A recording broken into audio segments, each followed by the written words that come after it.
I wanted to make this video about a topic that struck a chord with me because of my age and my friendships as I'm over middle age. And this is something that's been discussed in church groups or with friends. And um, the subject is do not stay in a toxic marriage or relationship, romantic relationship, no matter what your age. And this comes up because I happen to see a TikTok video of a young man, who made a video telling older people, like myself and older, to not have gray divorces. And he had some good points, honestly. He's like, what are you guys doing? Like, work it out, fix it. And I agree with that part of it. However, I don't think people should just settle for bad behavior. I don't think people should continue to endure abuse or something that's toxic just because they've been married for 30 years or they're of a certain age or this is their second or third or fourth marriage or relationship. And they think, oh, what will people think? No, if that person's mistreating you, and if you can, you deserve better. And I would go as far as to say, God does not want us to put up with abuse or toxic behavior. And I'll explain that in another video. I'll have some supporting scripture because I've actually kind of studied this with the help of other experts. Um, what I agree with about this young man, and I don't have his name or his video, and it's probably better because I don't want to misquote him. What I agree with what he said, the person you're married to is not toxic. They treat you well. You're sexually compatible. Let's say, what that means is that you both want it twice a week, you both want it twice a year, you both don't want it at all. As long as you're both on the same page, that's fine.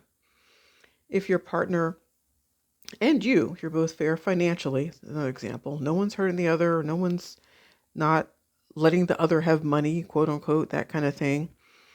You both are pleasant to each other, then work it out. And if there's minor issues, and I do mean minor, get marriage counseling. Sometimes one person's minor is another person's major.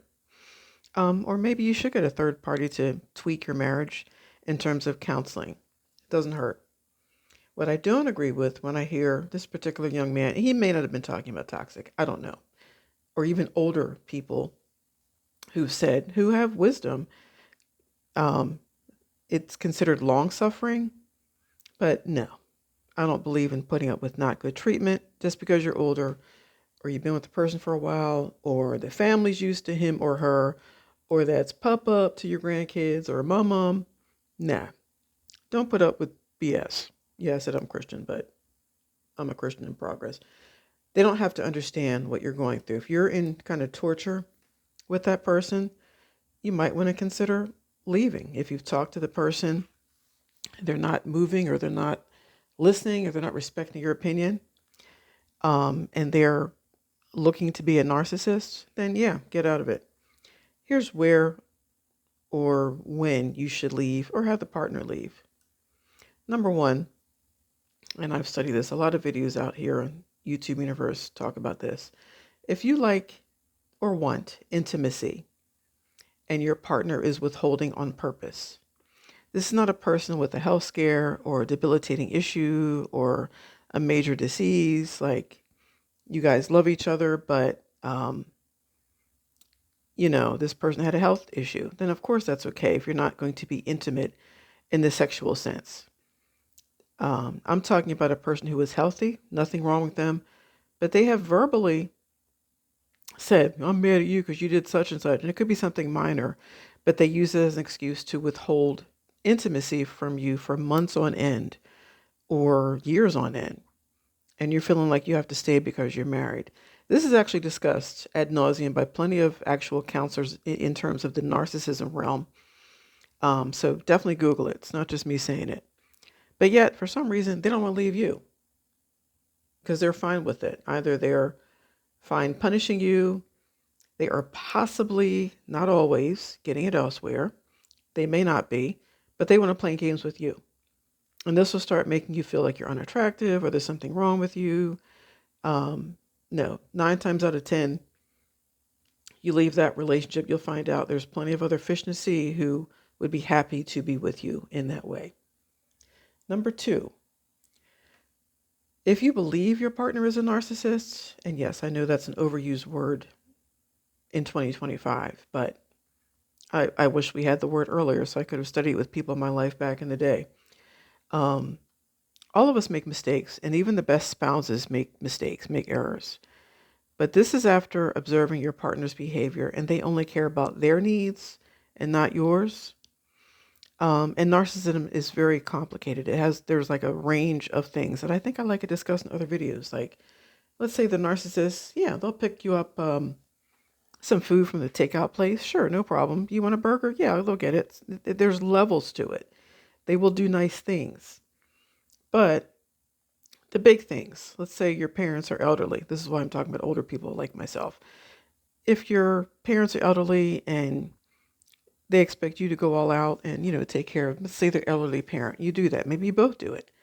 But then when it's time to take care of your parent, they're not putting in the effort. I'm just giving an example. But they don't want to make the same compromise that you've made for them. That could be narcissism. The other component is, I should have said that was number 2, narcissism. Number 3 is financial. Many narcissists are financial, they hold all the money. They may pay their bills, but they won't pay yours. Or they have a bunch of money, but they don't share it with you. So they may buy fun things for themselves, but when you say, hey, I want to go do such and such, something that may cost a fraction of the cost of what they spent for themselves, you get the third degree. They literally yell at you, because you need something from them. Now, of course, the moment in a relationship you realize you're married to a tightwad, you need to have your own money. You need to work, do whatever it is. If they don't want you to work, then that's not a good relationship either. If you want to work and they don't want you to for just so they can control you, nah, get to stepping. In my Martin Lawrence voice. But that's something, financial oppression is one of those narcissistic qualities that you don't want to deal with. And yes, my last point for this particular faceless video, even if this is like your third marriage or a third long-term relationship or fourth or fifth, that doesn't mean you're totally at fault here. What I mean is you may have had a traumatic childhood and you don't know how to pick good partners. So if you find yourself saying, okay, I gotta leave this person, and yes, people will look at you funny, who cares? Get counseling for yourself prior to that breakup or during the breakup or even after. And if you choose to date again, you can be better prepared to not pick another toxic person. So that's all I have for this video. More to come. Toodles.